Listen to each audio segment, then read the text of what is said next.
नवाज शरीफ का बैरून मुल्क जाना पूरे निज़ाम की तज़हीक है। इस्लामाबाद हाई कोर्ट में नवाज शरीफ की सज़ा के खिलाफ अपीलों पर समाअत में अदालत के रिमार्क्स। कहा, मुल्ज़िम को पता है वो सारे सिस्टम को शिकस्त देकर गया है, वो वहाँ बैठकर पाकिस्तान के निज़ाम पर हंस रहा होगा, जो निहायत शर्मनाक बात है। क्या हम लिख सकते हैं मुल्ज़िम नवाज शरीफ कहीं रोपोश हुआ है? दरख्वास्त गुजार नवाज शरीफ तो पूरी कौम से खिताब कर रहा है। आइंदा वफाकी हुकूमत को भी ख्याल रखना चाहिए कि कैसे किसी को बाहर जाने देना है या नहीं। एवनफील्ड रेफरेंस में नवाज शरीफ की जमानत मंसूखी की दरख्वास्त भी समाअत के लिए मंजूर।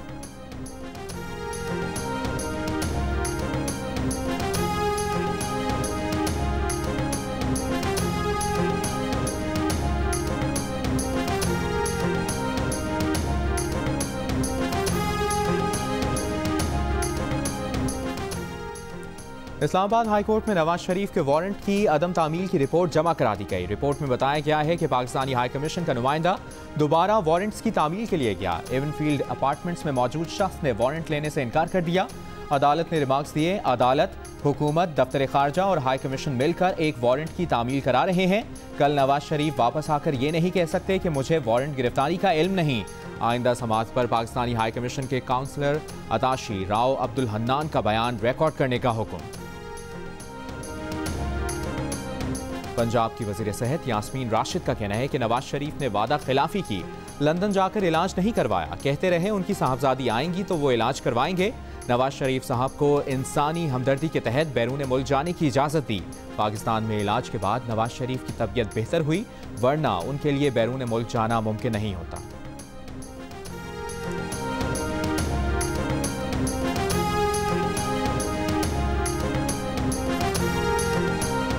लाहौर में मुस्लिम लीग नून की सेंट्रल एग्जीक्यूटिव कमेटी का अहम इजलास। शहबाज शरीफ की गिरफ्तारी से पैदा होने वाली सूरत हाल और PTM की एहतजाजी तहरीक में शिरकत के उमूर पर मुशावरत। इजलास से नवाज शरीफ भी खिताब करेंगे। एहसन इकबाल का कहना है कि PTM 11 अक्टूबर को कोयटा से अपनी मुहिम का आगाज करेगी। हुकूमत मुल्क, मईशत और जमहूरियत के लिए खतरा बन चुकी है।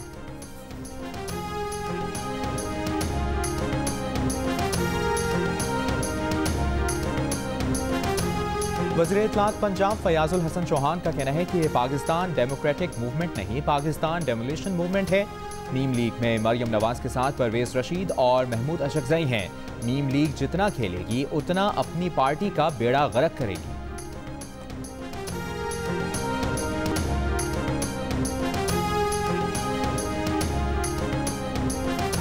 इस्लामाबाद हाई कोर्ट में आसिफ जरदारी की पार्क लेन रेफरेंस का ट्रायल फौरी तौर पर रोकने की इस्तदा मुस्तरद। हुक्म इम्तना की दरखास्त पर नैब को नोटिस, 14 अक्टूबर तक जवाब तलब।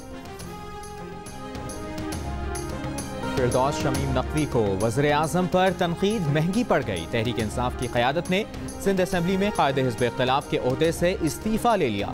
गवर्नर सिंध कहते हैं फिरदौस शमीम ने खुद इस्तीफ़ा दिया। उन्होंने इस्तीफ़ा उसी रोज़ अपने बयान पर माजरत करने के बाद दे दिया था।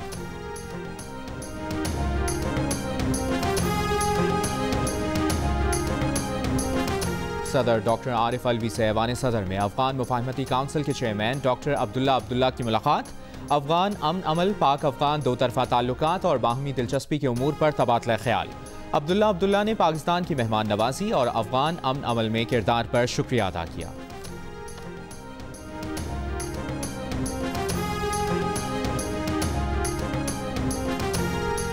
बाबरी मस्जिद की शहादत का केस। लखनऊ की अदालत ने बीजेपी रहनुमा LK अडवाणी, मुरली मनोहर जोशी, उमा भारती समेत तमाम 32 मुल्ज़िमान को बरी कर दिया।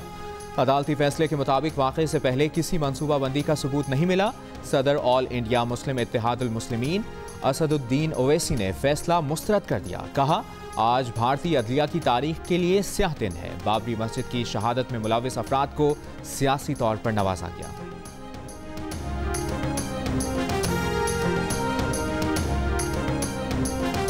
भारत में 11 पाकिस्तानी हिंदुओं के कत्ल के खिलाफ दरखास्त पर इस्लामाबाद हाई कोर्ट का विफाक को नोटिस। सेक्रेटरी खारजा, सेक्रेटरी काबीना डिवीजन से जवाब तलब।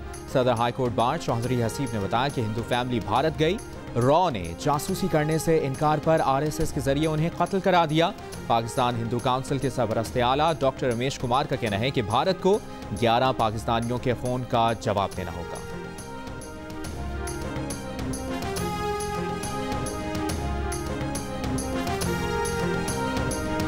कराची में कोरोना केसेस में इजाफा। मुल्क में कोरोना के 747 केसेस में से 365 सिर्फ कराची के हैं। National command and operation centre के इजलास में हुक्काम की ब्रीफिंग। कोरोना केसेस बढ़ने पर हुकूमत सिंध की माइक्रो स्मार्ट लॉकडाउन के नफाज की हिदायत।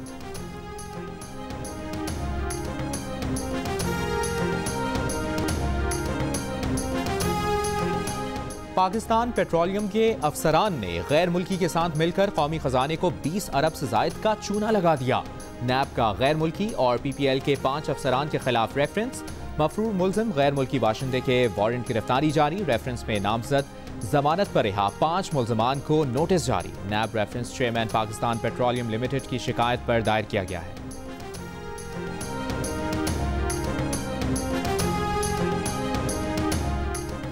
घरेलू सार्फिन के लिए गैस मीटर्स का रेट 20 से बढ़ाकर 40 रुपए कर दिया गया। सार्फिन से गैस इंफ्रास्ट्रक्चर डेवलपमेंट सेस के पुराने वाजबात और GIDC के 1/3 वाजबात भी लेने का फैसला। ECC इजलास में स्टील मिल्स मुलाजमीन की गोल्डन हैंडशेक के लिए 19 अरब 65 करोड़ रुपए के फंड्स की मंजूरी।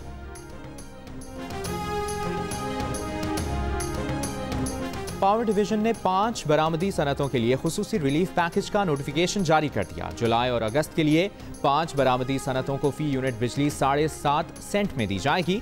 रवा माली साल के बाकी अरसे के लिए फी यूनिट बिजली 9 सेंट में फराहम की जाएगी।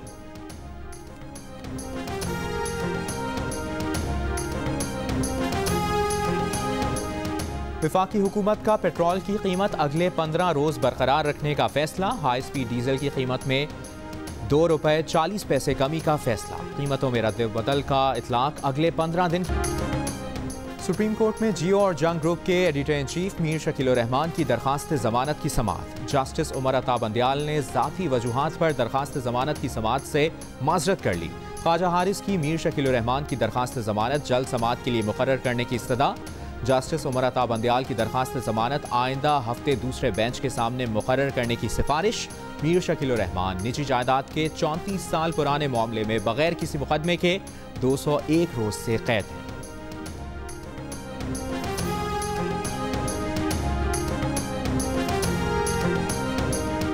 और जियो और जंग ग्रुप के editor in chief Mir Shakeel Rahman 201 रोज से कैद में। मीर शकील रहमान की गिरफ्तारी। रोजनामा जंग, दी न्यूज़ और जियो TV बंद करने की कोशिशों के खिलाफ मुख्तलिफ शहरों में एहतजाज का सिलसिला जारी।